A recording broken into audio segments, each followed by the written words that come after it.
Olá, povo de Deus, a paz do Senhor esteja em vossos corações.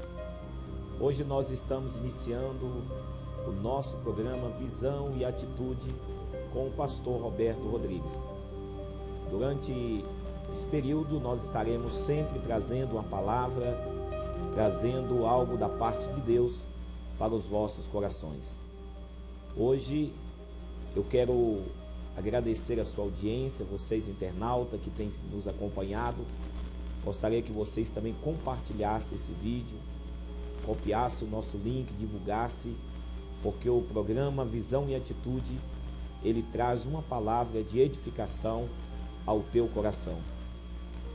Hoje eu gostaria de compartilhar um texto da Bíblia Sagrada, um texto que fala muito ao meu coração. E tenho certeza, você que está nos ouvindo, você que está nos vendo, vai também ser edificado por esta palavra. Se encontra em Mateus, no capítulo 16, a Bíblia Sagrada vai nos dizer no versículo de número 13, diz assim: E chegando Jesus às partes de Cesareia de Filipe, interrogou os seus discípulos, dizendo: Que diz os homens ser o Filho do Homem? E eles disseram, uns João Batista, outros Elias, e outros Jeremias, e outro um dos profetas. Disse-lhe eles: E vós, que dizeis que eu sou? Simão Pedro respondendo disse: Tu és o Cristo, o Filho de Deus vivo. E Jesus respondendo disse: Bem-aventurado és tu, Simão Bar-Jonas, porque não revelou a carne nem o sangue, mas o meu Pai que estás no céu. Pois também eu te digo que tu és Pedro, e sobre esta pedra edificarei a minha igreja. Queridos, nós encontramos neste texto Jesus fazendo uma indagação, Jesus perguntando aos seus discípulos o que as pessoas estavam dizendo a respeito do Cristo. E os discípulos então vai estar revelando, dizendo que as pessoas estavam vendo ele como um dos profetas, outros dizendo que seria Elias, João Batista, mas a Bíblia Sagrada vai nos dizer que Jesus agora quer saber dos seus discípulos como os discípulos estavam enxergando o Cristo. Dá a entender que naquele momento há um silêncio, né? E aquele silêncio faz com que Simão, ele toma a atitude de trazer uma revelação muito forte.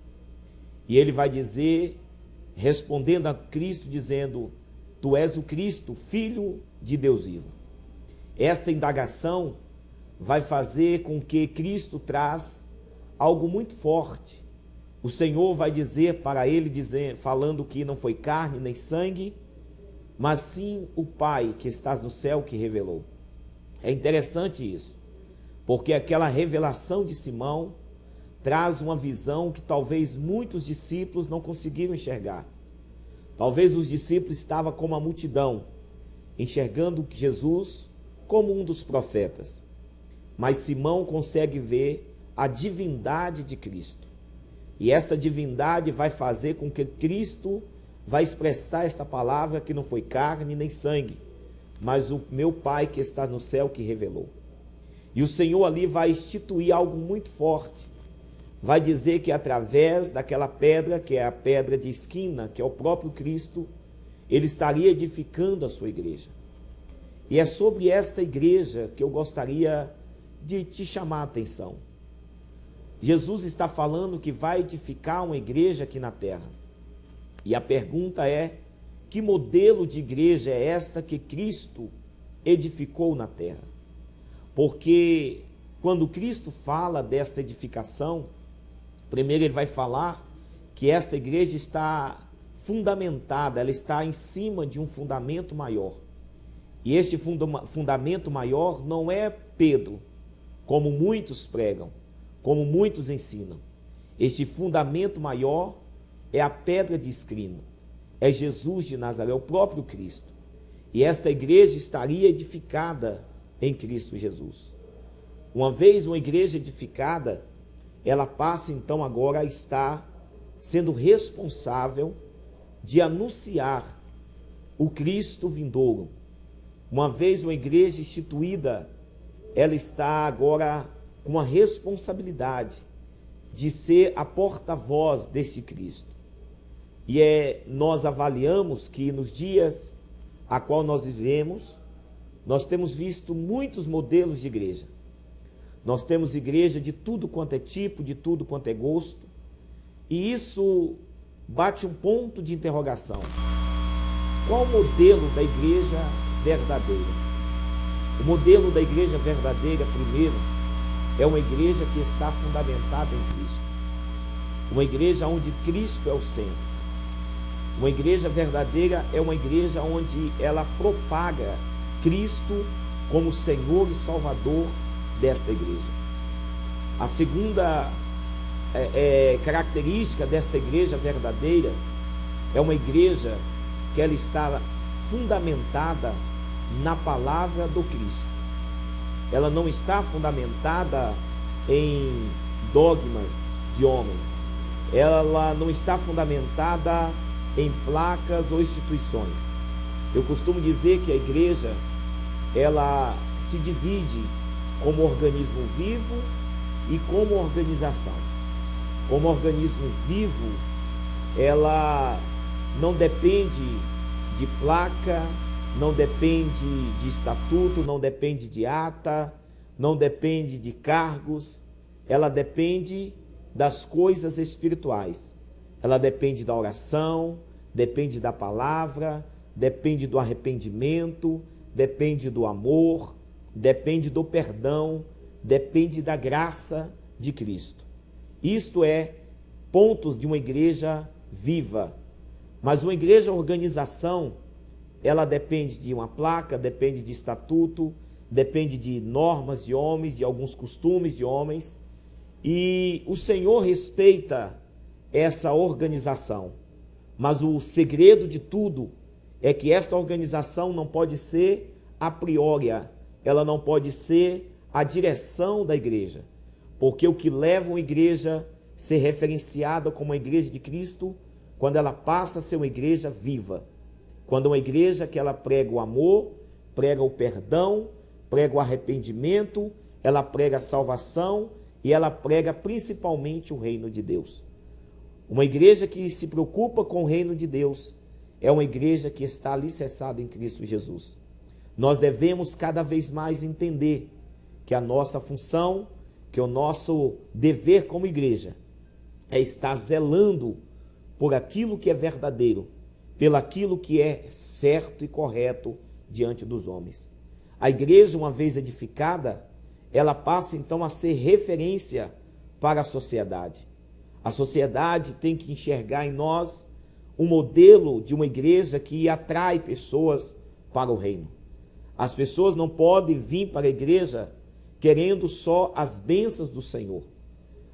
As pessoas precisam vir para a igreja para ser alimentada pelo aquilo que produz vida nelas, aquilo que produz esperança nelas. Porque se eu quero só apresentar as bênçãos são passageiras, mas o reino de Deus ele é eterno. A cura ela é passageira, mas o reino de Deus é permanente.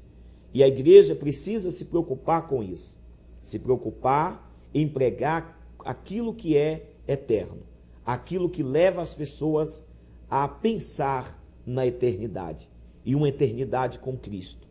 Eu quero pensar com vocês que nós estamos vivendo uns dias difíceis, nós estamos vivendo uns dias trabalhosos, e nós encontramos uma crise na identidade de uma igreja. Precisamos nos preocupar que tipo de modelo de igreja nós pertencemos. Que tipo de igreja, modelo de igreja nós estamos propagando. Uma igreja que está produzindo frutos de arrependimento ou uma igreja que está inchada? Uma igreja que tem quantidade, mas não tem qualidade, ou uma igreja que tem quantidade com qualidade? Porque muitos acham que a quantidade ela é prejudicial. Não, eu entendo que a visão de Cristo é uma visão que se preocupa também com quantidade.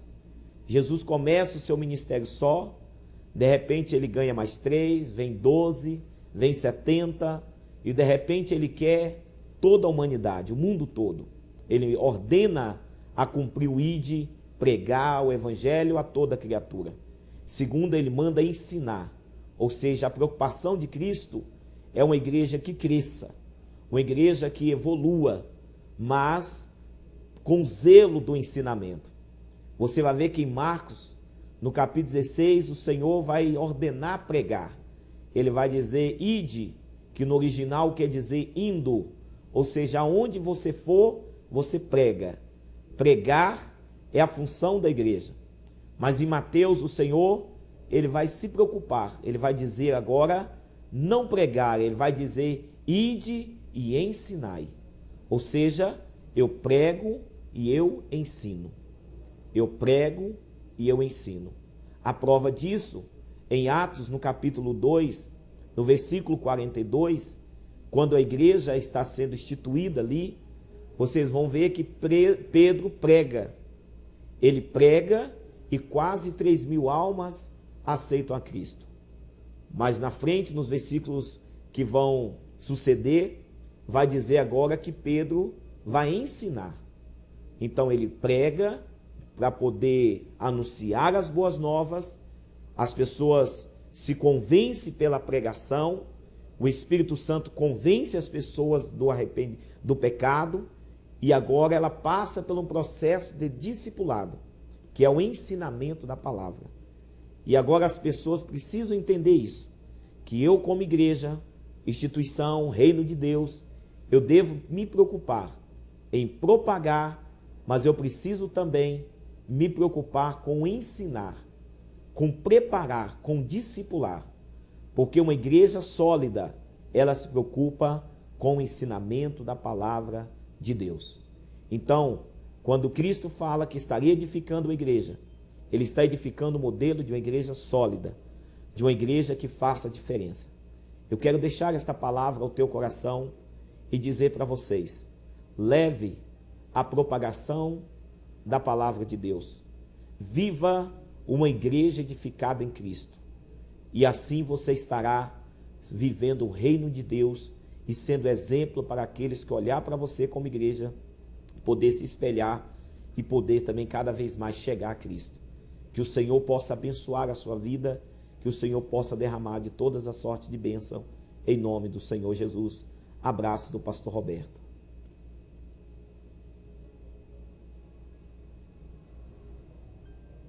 E aí?